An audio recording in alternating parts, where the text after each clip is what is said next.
Evening, gents. How we doing? Okay. We are very well, mate. Very well.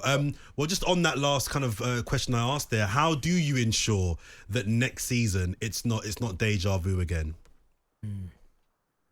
I honestly don't have an answer to that. I wish I could. I wish I could wave a magic wand and just honestly wish I could wave a magic wand and just everything goes back to the a time where Everton were either competitive or didn't look like we were going to be facing relegation battles 2 seasons on the spin. I think we saw what happened last season with Lampard leaving the club, with being sacked, and was sacked far too late in the day for Sean Dyche to put any kind of real spin on the side. Which if he'd have been gone probably January, he'd have probably been given more of an opportunity and probably would have been a little bit more comfortable rather than leaving it to the death of the last day against Bournemouth.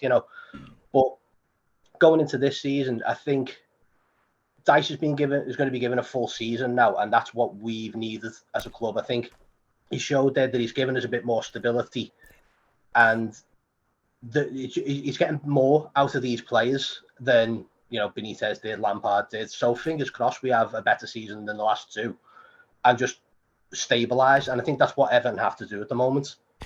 Yeah, Dave, obviously I played there many times, and it's not a very nice place to go for the away teams, Goodison Park. It's hostile and everything's especially on top of you. Player. Yeah.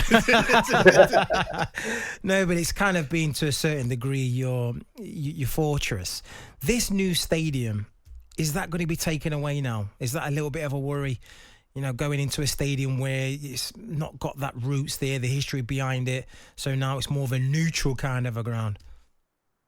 No, I don't think so. I think because of what's been going on, the way the club have gone about it, they've looked at tradition, they've looked at how what the fans want to see from a new stadium. If we were to move from Goodison Park, it's still going to be that tight, close to the pitch, in your face kind of stadium. It's not going to be one of those bowls like West Ham, where you're that far away from the pitch, you may as well be in the car park. It's going to be on top of the players again, and I think it's down to the fans and also the team to give the fans that push to make it as loud, as boisterous, as hostile as possible for away teams. They don't want to come to the new Goodison Park, the Bramley Moore Stadium, if you like. It just becomes wow. It's that wall of noise, that Dortmund feel, and that's what Everton want to try and replicate, I suppose. But again, what you're saying there is there going to be a team there that pushes this team, that pushes the fans, that pushes the stadium, that makes the stadium worthwhile to the club? And we've got a lot of work to do to get where we need to be. Dave, there's a lot of talk around the future of Jordan Pickford and him potentially being moved on, needing to be moved on because of FFP regulations and rules. Is that something that you're hearing is more likely than not to happen? And how big a blow would that be for your club? I think we've been quite grateful that, one, he signed a new deal with the club that gives us a bit more sway in the transfer window if Jordan was to leave. Whether or not that happens, I don't know. I'm actually quite thankful that Spurs are looking at other goalkeepers rather than looking at Jordan Pickford. For me, Jordan is probably one of the best English goalkeepers in the league.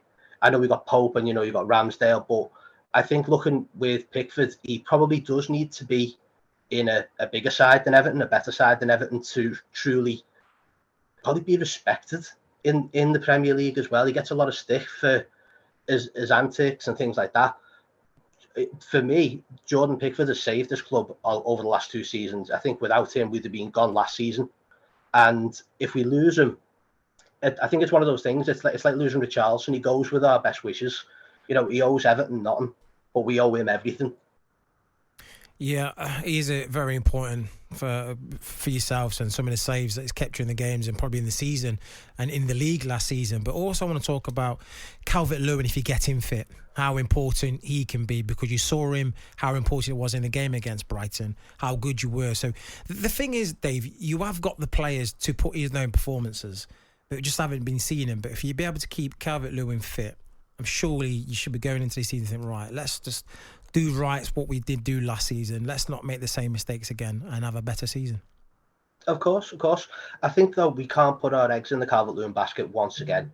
I think we were burnt far too much last season where, 80% of games we didn't have a recognised striker on the pitch that was going to give us goals, that was going to be a creative, that was going to give us that kind of push that we sorely lacked. I want to see Calvert-Lewin fit. I'm sure every Evertonian does as well. But I also think that we need to have someone in there with him now. And I think the main impetus on Everton now is to go out and buy a striker, one that either replaces Calvert-Lewin or is cover for Calvert-Lewin. But I think it's more going to be the first one. It's going to be he needs to replace Calvert-Lewin, because I don't think he's going to be available for 60% of the season. I think he's going to struggle again. We're coming up to nearly 2 years where he's barely played a full season, and that's got to take a lot out of him, either physically and mentally as well. And I'm sure he doesn't want to be on the sidelines. He doesn't want to be on. He wants to be on the pitch, like you say. You saw that against Brighton, what he's capable of. He played against Arsenal in Sean Dyche's first game, and made the difference. And was that talent and that outlet that we've lacked all season. And I think if we did have Calvert-Lewin, the same with having Pickford in all season, we wouldn't have been in that situation this season at all. But that goes down to the board and goes down to the owner. We need firepower. We need investment. We need something in there now that's going to say, okay, this is the new Everton. This is Sean Dyche's Everton. This is his strike force. This is his midfield. This is his defence, and we have to back him. And that's the only way we're going to do it now. Is he needs backing, he needs investment, and we need players.